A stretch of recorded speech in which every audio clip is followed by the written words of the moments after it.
Comeza a reducirse o número de pisos de alugueiro turístico.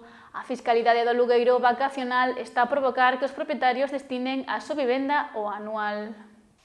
Este ano está a traer cambios no mercado inmobiliario. Hai non moito registrouse un boom de vivendas destinadas a uso turístico, mentres que descendía o número de pisos ou casas para alugueiro anual.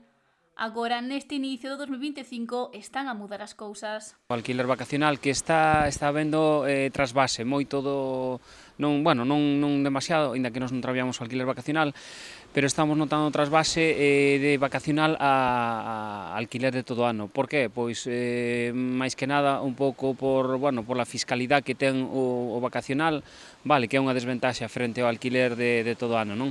Porque o alquiler vacacional, pois como todos sabemos, a fiscalidade que ten é do 100%, non deixa desgravar nada, e aparte un pouco pois por la legislación que está habendo ahora, incluso pois en algunhas comunidades que teñen que autorizar a comunidade de propietarios, mentras que o alquiler anual pois ten moito mellor fiscalidade, máis beneficio para un propietario que só tributa polo 50%. Outro dos factores que se teñen en conta son os prezos actuais dos alugueiros. Prácticamente están igual ou xa incluso superior o alquiler anual para un inversor, que estamos notando que hai inversores que están comprando pisos para poñeros en rentas de alquiler de todo ano. Entonces, eso fai que a nós seguimos tendo carteira de alquileres e siguen entrando pisos de alquiler para todo ano. Isto está a provocar que pouco a pouco este a diminuir a oferta de alugueiros turísticos. A verdade, na nosa zona non, así como fai uns anos había unha fiebre de que a xente estaba comprando, os inversores estaban comprando para alquiler vacacional, non notamos tanto eso, nos notamos máis agora, pois ao mellor de cada 4 inversores que veñen, pois ao mellor un compra para alquiler vacacional e 3 para alquiler de todo ano. Entón aí é onde notamos que se está dando a volta un pouco todo isto.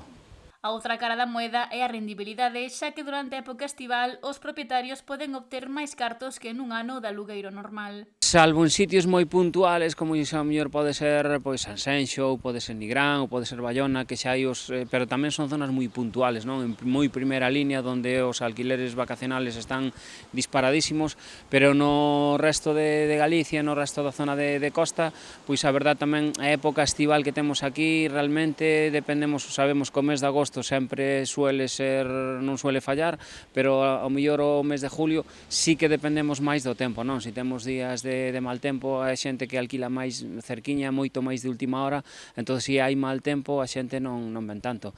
Entón aquí con un pouco de sorte 2 meses e medio de época de verán, e fora dai, pois a mellor algo en Semana Santa, pero se tamén nos ven unha Semana Santa como este ano, a xente tampouco non se desplaza tanto. O que mingua a rendibilidade dun alugueiro vacacional. Frente ao alquiler de todo ano, pois eso, que agora os precios que está collendo, notamos eso, que está entrando moito máis piso para alquiler anual.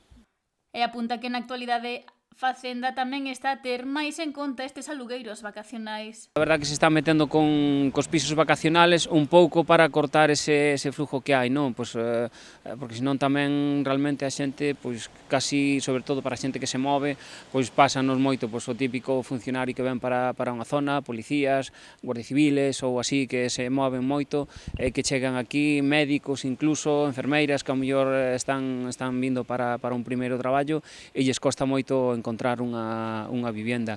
E máis a pasar Semana Santa, eso, porque todavía hai propietarios que ao mellor pensan, pois se o teño libre para un alquiler vacacional, chega a junio, pois ao mellor o meten no alquiler vacacional e despois en setiembre o volven aí.